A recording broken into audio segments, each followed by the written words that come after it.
bilang ke pasukannya, kita memang tidak punya senjata lengkap, jumlah kita juga terbatas, kalian tahu semuanya kayak gitu ya kan. Tapi kalau kita bersatu, kita pasti bisa mengusir Inggris dari tanah air kita, katanya. Hai, wassalamualaikum warahmatullahi wabarakatuh. Terima kasih sudah klik video ini.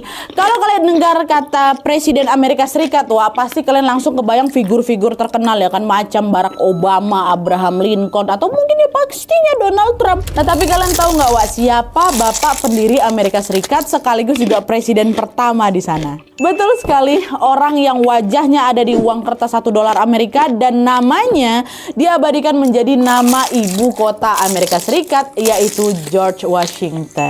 Menariknya Wak, George ini bukan orang asli Amerika loh. Bukan, dia ini masih keturunan Inggris yang pada masa itu Inggris ini juga pernah menjajah Amerika. Tapi meskipun masih keturunan Inggris Wak ya, George ini menentang sekali penjajahan Inggris di sana. Bahkan Wak, dia ini menjadi salah satu tokoh yang memimpin perlawanan untuk mengusir Inggris balik kampung, mengusir Inggris dari Amerika. Dan berkat keberaniannya itu, George pun dinobatkan sebagai pahlawan nasional dan dipercaya menjadi presiden pertama Amerika Serikat. Nah, kalian penasaran sama kisah selengkapnya? Jadi tanpa berlama-lama kita langsung masuk aja ke ceritanya ya. Check it out.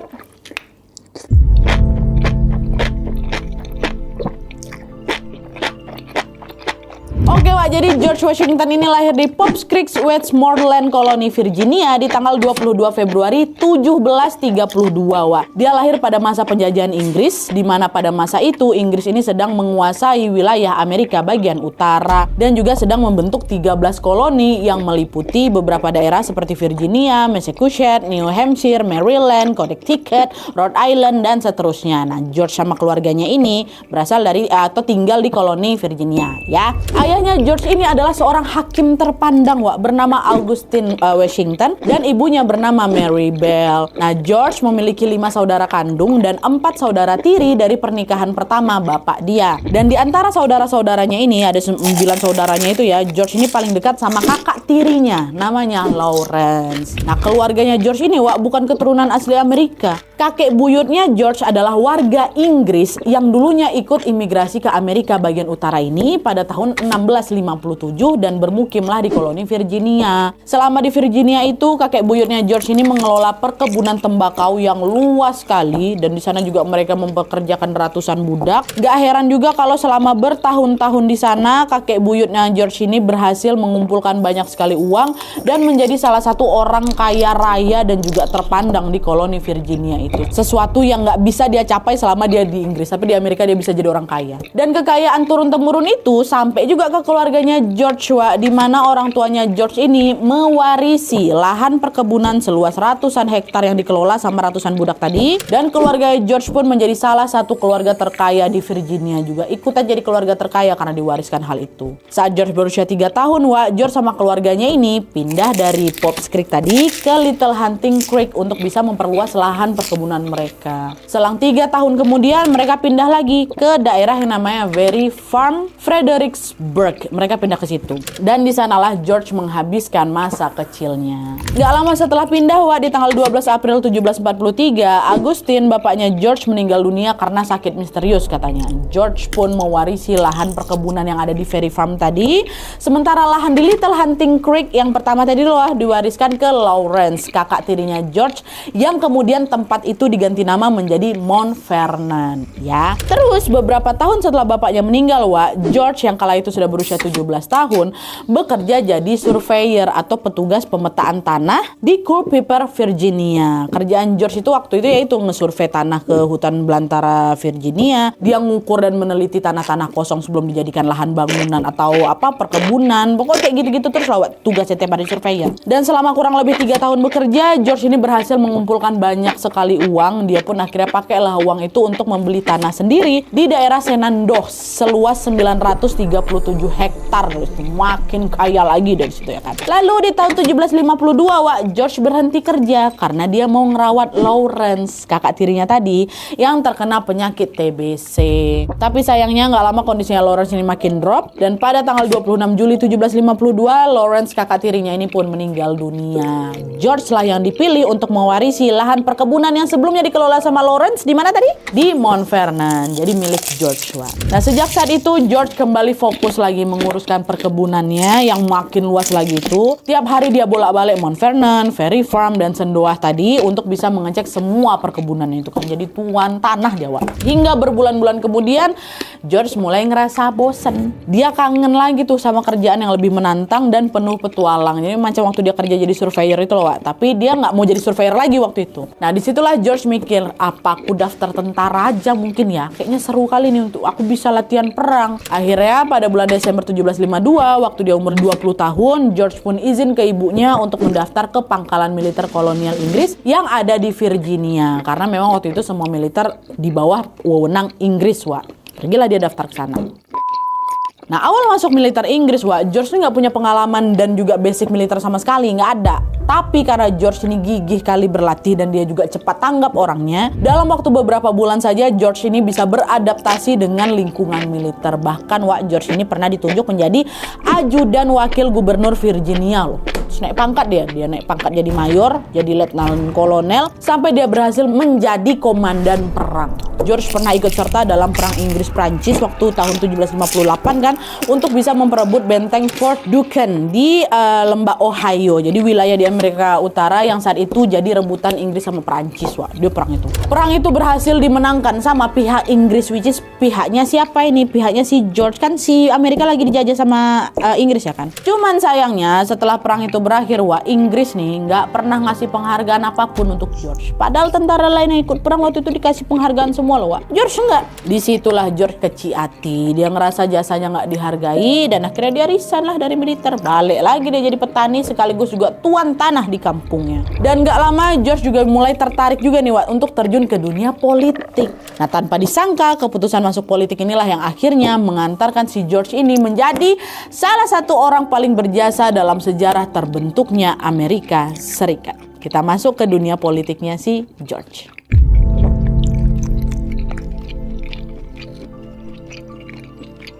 Nah, jadi, Wak, setelah dia keluar dari militer, George menikah dengan seorang janda yang bernama Martha pada tahun 1759. Nah, dari pernikahan itu George mendapat hak sepertiga lahan pertanian milik Martha, itu sekitar 7.300 hektar, Wak. Alhasil, perkebunan si George ini ya makin luas lagi. George punya lahan di Ferry Farm yang pertama, terus lahan warisan dari kakak tirinya di si Lawrence tadi di Mount Vernon, terus hasil beli sendiri di Sendoah tadi, terus sekarang ditambah lagi lahan dari hasil pernikahannya dari istrinya. Jadi juragan tanah kali, Wak, pokoknya George Washington ini. Nah lahan-lahan itu ditanamin lah sama dia tembakau, gandum, jagung, dan buah-buahan. George juga mengelola semua perkebunan itu dengan sangat baik dan hasilnya panennya tentu melimpah ruah dan penghasilan George ini makin meningkat pesat lagi. Dari situlah George menjadi orang paling kaya di Virginia, Wak, dan juga dia ini dikenal nggak sombong, dia suka ngebantu masyarakat di situ. George makin dihormati lagi oleh banyak orang sampai rakyat di sana pun menyarankan si George ini untuk masuk politik.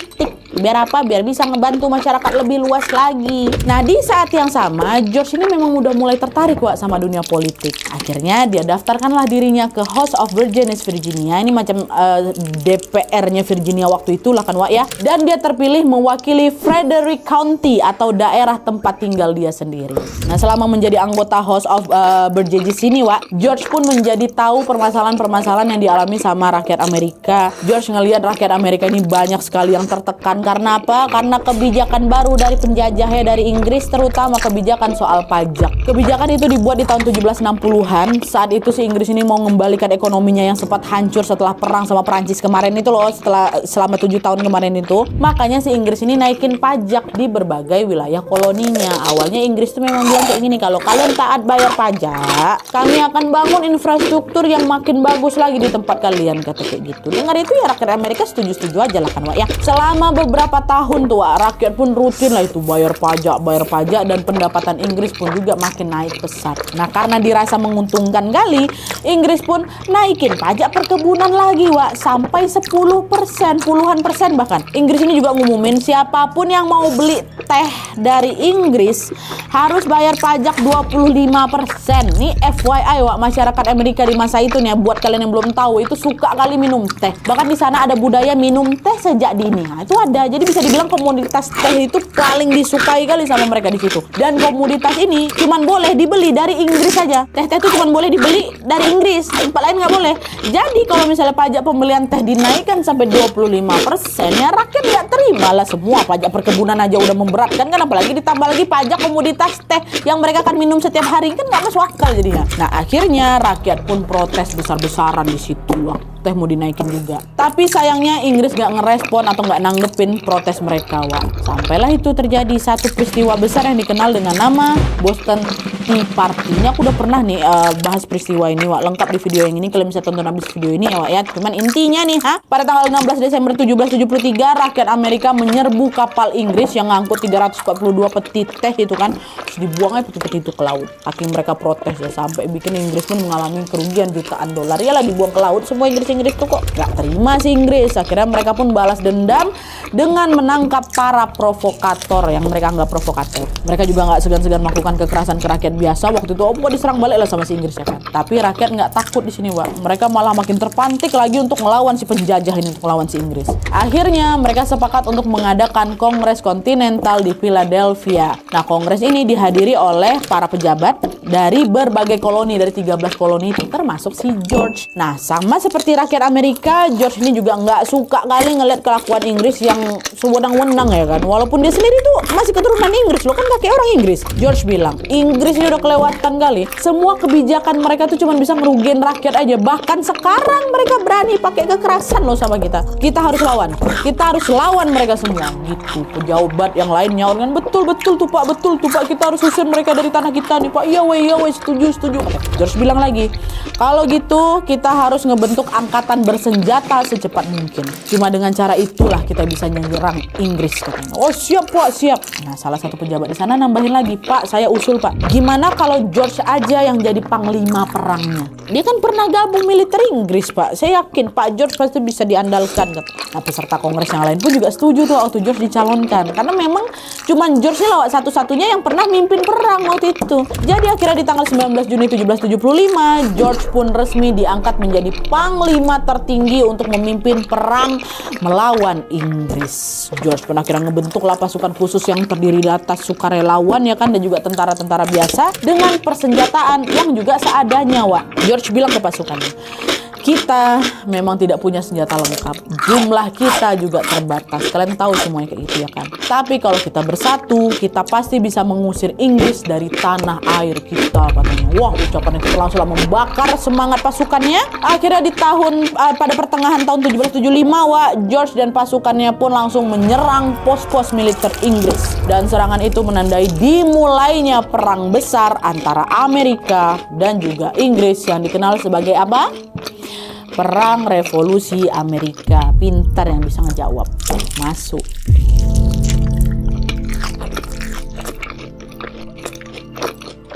Nah, selama Perang Revolusi Amerika ini, Wak, George memimpin pasukannya untuk mengepung pos-pos militer Inggris yang ada di beberapa kota besar. Dan begitu George teriak, "Serbu!" kata George kan, pasukan pun langsung maju menerabas benteng lawan. Mereka merengsek langsung masuk ke pos-pos militer, nembakin tentara-tentara Inggris yang lagi jaga di sana, dan lanjut nyerang dari jarak dekat pakai senjata tajam. Wah, ngelihat itu Inggris juga nggak diam aja nih. Dengan jumlah tentara yang lebih banyak tentunya, Inggris pun ngebalas serangan George ini dengan tembakan meriam waktu itu. Meriam ditembak bertubi-tubi dikasih lah ke pasukannya si George. Disitulah George sadar kalau alamak, ini kekuatan pasukan aku kalah jauh nih dari militer Inggris ya kan. Akhirnya dalam waktu singkat Inggris pun berhasil memukul mundur pasukan George. Kalah nih pasukan George. Nah di saat George sama pasukannya ini lagi berjuang di medan perang itu, Wak, beberapa pejabat dan juga tokoh penting Amerika langsung ngadain kongres lagi nih, Wak. Kongres Kontinental kedua di tanggal 4 Juli 1776. Dan di kongres itulah akhirnya mereka memproklamasikan kemerdekaan Amerika yang meliputi 13 wilayah koloni tadi, Wak. Diproklamirkan. Nah setelah proklamasi itu dibacakan, lebih banyak lagi sukarelawan yang ikut bergabung dengan pasukannya si George. Dari situ kan si George sempat lemah tuh. Setelah diproklamasikan ini banyak lagi tuh yang ikut ngebantu si George untuk melawan Inggris. George pun ngatur strategi baru lagi, Wak, dengan membagi pasukannya menjadi beberapa pasukan kecil ya kan. Nah, pasukan-pasukan itu kemudian dikirim lagi tuh ke pos-pos militer Inggris yang ada di lokasi yang berbeda-beda. Sementara George, si pemimpin ini, memimpin ratusan sukarelawan dan juga tentara ke arah pusat-pusat kota. George pengen kali nunjukin kalau serangannya ini bukan sekedar protes saja, bukan sekedar pemberontakan biasa, melainkan adalah bentuk perlawanan nyata untuk mengusir Inggris dari wilayah Amerika. Oh, diserang lagi sama si George. Nah, awalnya serangan-serangan George ini memang sering gagal, banyak gagalnya gitu. Karena persenjataan mereka kan kalah jauh dari Inggris ya kan. Banyak juga tuh sukarelawan yang gugur di medan perang, ada juga itu yang ditawan sama si Inggris, tapi George terus menyemangati pasukannya, Wak. Pasukan-pasukan yang tersisa, dia bilang, udah kita udah berjuang sejauh ini. Kalau kita nyerah sekarang, sama aja kita ngebiarin Inggris ini ngerusak masa depan bangsa kita, katanya. Akhirnya, dengan sisa-sisa pasukan yang ada, George pun terus maju lagi menyerbu benteng-benteng pertahanannya Inggris ya kan, Wak. Sampailah di bulan Desember tahun 1776 datang satu kesempatan emas, Wak. George dapat kabar kalau tentara Inggris sama sekutunya lagi bangun camp di seberang sungai Delaware. Ini sungai Delaware ini terletak di antara Pennsylvania dan juga New Jersey, dan kalau musim dingin biasanya airnya itu bakal beku. Nah, dengar itu George langsung bilang, akhirnya ini dia saatnya kita bisa menang, katanya. Kenapa dia bisa seyakin itu? Karena sebagai mantan militer Inggris, George tahu betul medan yang ada di sana. Karena dulu kan George pernah latihan militer di situ ya kan. Akhirnya George pun mulai atur strategi lagi. Tengah malam tuh menjelang Natal, kan nih salju juga di sana kan, Wak. George memimpin pasukannya ke arah sungai Delaware tadi. George sengaja datang tengah malam, Wak, karena dia yakin di jam-jam itu nih banyak nih tentara Inggris yang udah tidur ini ya kan. George pun mengomando pasukannya, dia seberangilah sungai yang airnya lagi beku itu pelan-pelan ya kan. Begitu sampai di seberang sungai, George langsung mengkomando sebagian pasukannya untuk nembakin tentara Inggris yang lagi berjaga di situ. Sebagian pasukannya lagi juga merengsek masuk ke dalam camp-camp yang ada di sana dan menyerang mereka pakai senjata tajam. Wah, seketika malam itu langsung chaos tuh. Tentara Inggris sama sekali nggak nyangka tuh, mereka sama sekali tidak menduga bakal dapat serangan dadakan dari pasukan George. Jadi walaupun senjata mereka lengkap, mereka tetap kewalahan juga, didatang tiba-tiba gitu. Mereka nggak menyangka kalau George tahu medan di sana gitu. Sampailah di satu titik pasukan George akhirnya berhasil, Wak, mengalahkan tentara Inggris. Kemenangan itu pun mengobarkan semangat pasukannya George. Mereka lanjut lagi tuh nyerbu pangkalan-pangkalan militer utamanya si Inggris di kota-kota lainnya juga ya kan, serbu sama mereka. Sampai akhirnya di tanggal 19 Oktober 1781 pasukan George pun akhirnya berhasil mengepung markas besar tentara Inggris di Yorktown, Virginia. Akhirnya setelah didesak berkali-kali ya kan, disitulah akhirnya tentara Inggris menyerah sepenuhnya. Perang Revolusi Amerika Serikat dan Inggris ini pun resmi berakhir di tanggal 3 September 1783 dengan ditandatanganinya Perjanjian Paris yang isinya Inggris mengakui kemerdekaan Amerika Serikat dan harus angkat kaki dari tanah Amerika. Balik kampung gue Inggris. Balik kampung Inggris. Menang. Amerika dipimpin sama George Washington. Tapi meskipun Inggris sudah balik kampung ya kan, Inggris sudah pergi, mereka udah gak dijajah lagi.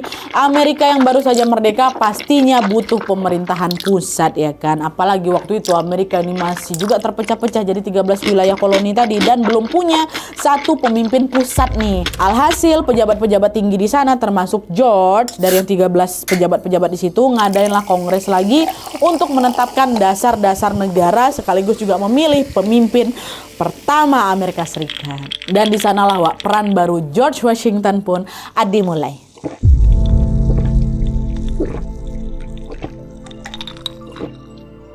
Nah, jadi di tahun 1787, Wak, atau 4 tahun setelah kejadian kemarin atau setelah si Inggris ini berambos, George memimpin Kongres Konstitusional di Philadelphia yang dihadiri para tokoh dan juga pejabat tinggi dari 13 koloni tadi. George bilang, "Wahai kawan-kawan, rekan-rekanku semuanya, sekarang ini negara kita butuh pemerintahan pusat. Untuk itu kita harus membentuk landasan undang-undang yang baru." "Oh iya Pak George, kami setuju," kata mereka. Seluruh peserta kongres pun terlibat lawa itu nyusun undang-undang baru yang dikenal sebagai Konstitusi Amerika Serikat, di mana undang-undang ini resmi menetapkan 13 negara bagian di bawah satu pemerintahan pusat Amerika Serikat. Dah, Setelah landasan hukum negara itu terbentuk, selanjutnya mereka ini mau memilih pemimpin nih. Dan waktu itu hampir seluruh pejabat yang hadir di Kongres ini menginginkan George Washington ini untuk maju sebagai salah satu kandidatnya. Mereka terkesan kali sama cara George memimpin Kongres. Mereka juga menilai George ini punya karisma sebagai pemimpin ya kan. Ditambah lagi George ini juga punya pengalaman pernah jadi itu panglima besar yang mimpin perang dan membawa kemenangan besar bagi Amerika Serikat yang waktu dia nggak dikasih penghargaan tuh ya kan. Apalagi setelah dia ngelawan Inggris. Nah, waktu dengar itu George nolak nggak mau dia. Maaf teman-teman, rekan-rekanku semuanya, tapi saya mau pensiun. Saya tidak mau. Saya mau pulang ke Mount Vernon aja. Saya rasa ada banyak lagi kandidat yang lebih baik daripada saya. Katanya nggak mau dia Nah dengar itu semua peserta Kongres keberatan. Mereka teruslah ngebujuk Pak George ini kan supaya mau mencalonkan diri. Ayolah Pak, cuman Bapak yang bisa kami andalkan apa segala macam. Bahkan ada mereka yang bilang kayak gini, Pak, kami yakin Pak nggak ada pemimpin yang lebih baik daripada Bapak lagi. Demi bangsa kita nih Pak, kami mohon udah Bapak ikut aja lah mencalonkan diri, kata begitu.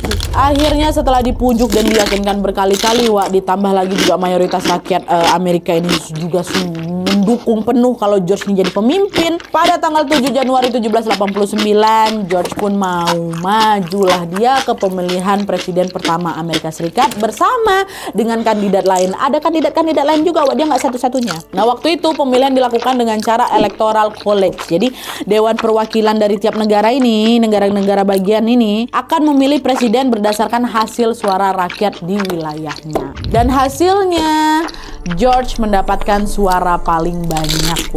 George pun akhirnya resmilah dilantik menjadi presiden pertama Amerika Serikat pada saat usianya sudah 57 tahun bersama dengan wakilnya siapa? John Adams gitu. Nah, pelantikan itu dilaksanakan di New York City di tanggal 30 April 1789. Nah, setelah dilantik menjadi pemimpin atau presiden pertama Amerika Serikat, George waktu itu tinggal di New York City dan juga Philadelphia.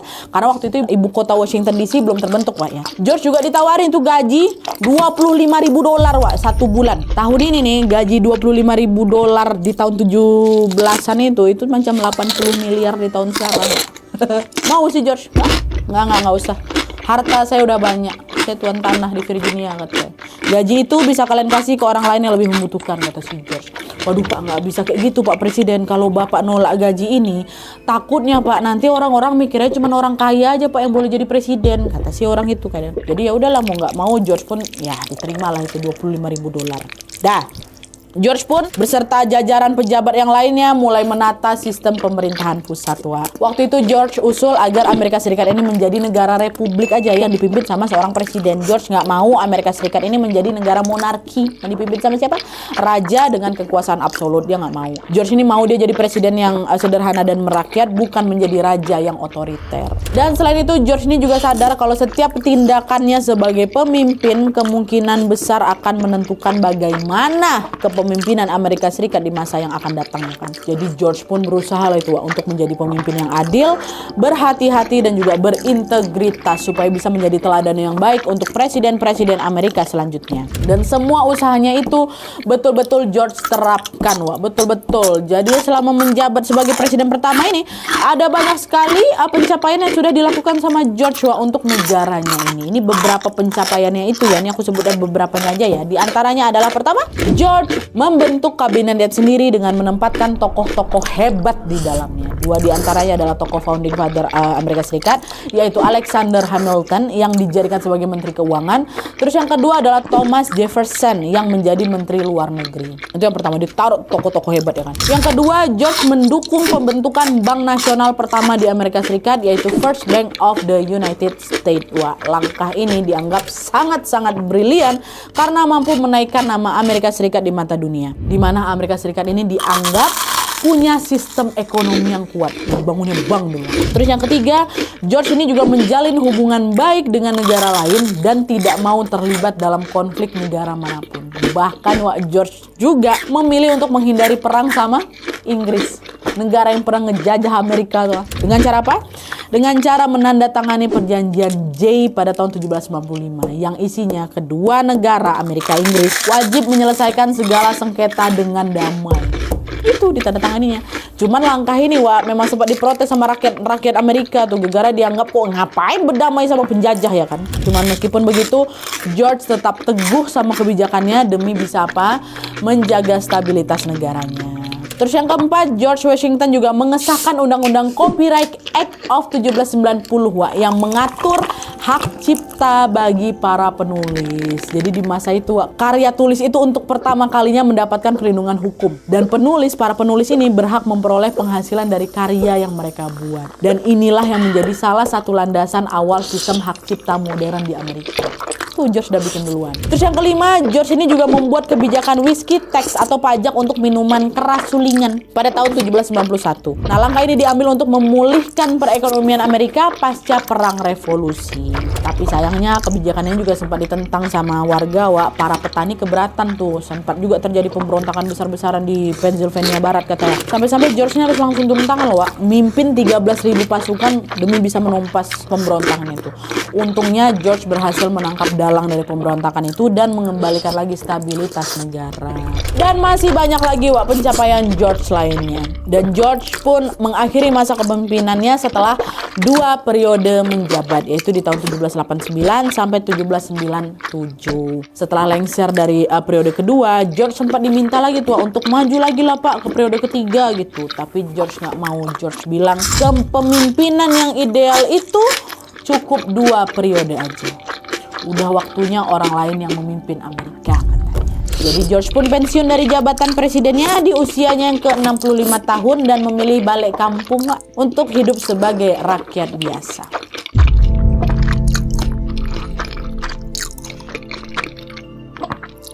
Nah, setelah George Washington ini pensiun, George balik ke Mount Vernon untuk ngurus lahan perkebunannya lagi. Hari-hari George pun dihabiskan dengan berkebun, beternak, dan juga sesekali berkuda. George betul-betul menikmati masa tuanya tanpa terlibat masalah politik lagi.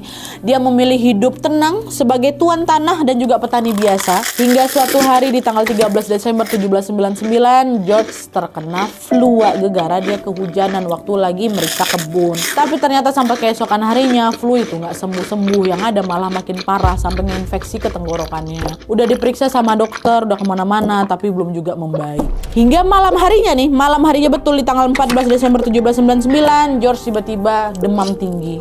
Dan gak lama George pun menghembuskan nafasnya yang terakhir di usianya yang ke-67 tahun. George waktu itu dimakamkan di Mount Vernon, di lahannya dia. Kepergian George ini tentunya juga meninggalkan luka yang sangat mendalam bagi rakyat Amerika Serikat. Dan tidak cuma Amerika saja yang berduka waktu itu, seluruh dunia juga ikut merasakan kehilangan itu. Bahkan Napoleon Bonaparte nih, tokoh besar dari Prancis juga nih, sampai menetapkan 10 hari masa berkabung nasional di Prancis sebagai bentuk penghormatan terakhir untuk George Washington.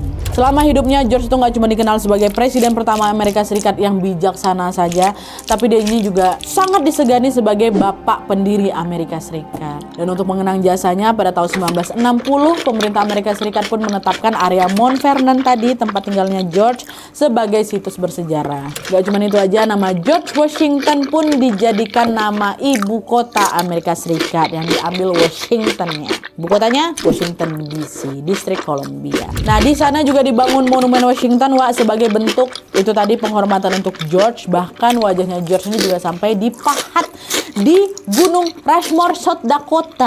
Dan itu cuma presiden aja loh yang wajahnya dipahat di sana. Dan selain itu, fotonya George ini juga diabadikan dalam uang kertas $1 dan koin 25 sen Amerika Serikat. Semua penghargaan itu tentunya tidak terlepas dari besarnya jasa George Washington untuk negara Amerika Serikat. Pastinya kan, digituin sama mereka, dikenang selalu gitulah. Oke, jadi itu tadi kisah hidup presiden pertama sekaligus juga bapak pendiri Amerika Serikat, George Washington. Nggak main-main kali ya jasanya George dalam membangun negara Amerika Serikat. Berkat perjuangannya selama masa penjajahan dan juga jasa-jasanya selama menjadi presiden pertama, Amerika ini punya pondasi kuat untuk jadi negara besar. Hingga akhirnya sekarang Amerika bisa menjadi negara adidaya jauh melampaui Inggris, negara yang pernah menjajah mereka. Dan menurut beberapa survei sampai sekarang pun George Washington selalu masuk menjadi salah satu dari 3 pemimpin terbaik Amerika sepanjang sejarah. Keren kan? Kalau menurut kalian gimana, Wak? Nilai apa yang bisa kalian ambil dari kisah perjuangan panjangnya George Washington? Dan apalagi informasi pasti nih, aku juga nggak masukin semua informasi, ada banyak lagi informasi tambahan seputar George Washington. Apalagi informasi menarik yang bisa kami dengar, kalian buat tulis semua di kolom komentar di bawah. Dan kalau misalnya ada informasi aku yang keliru atau ada informasi aku yang kurang, boleh juga diperbaiki di kolom komentar di bawah, Wak, ya. Oke, jadi sekian dulu videonya. Terima kasih banyak yang sudah menonton. Kalau kalian suka video ini, klik like-nya. Jangan lupa komen di bawah dan saran-saran untuk selanjutnya. Jangan lupa nyalain notifikasi ya, supaya kalian tahu kalau aku upload video baru. And as always, jangan lupa untuk klik tombol subscribe supaya kalian sama-sama tahu informasi menarik dan menegangkan dari channel aku. See you next video, Wak. Bye. So out the door, and your pockets can find us no more. It's just you and me, and there's nothing I can do. I'm stuck with you, stuck with you, stuck with you.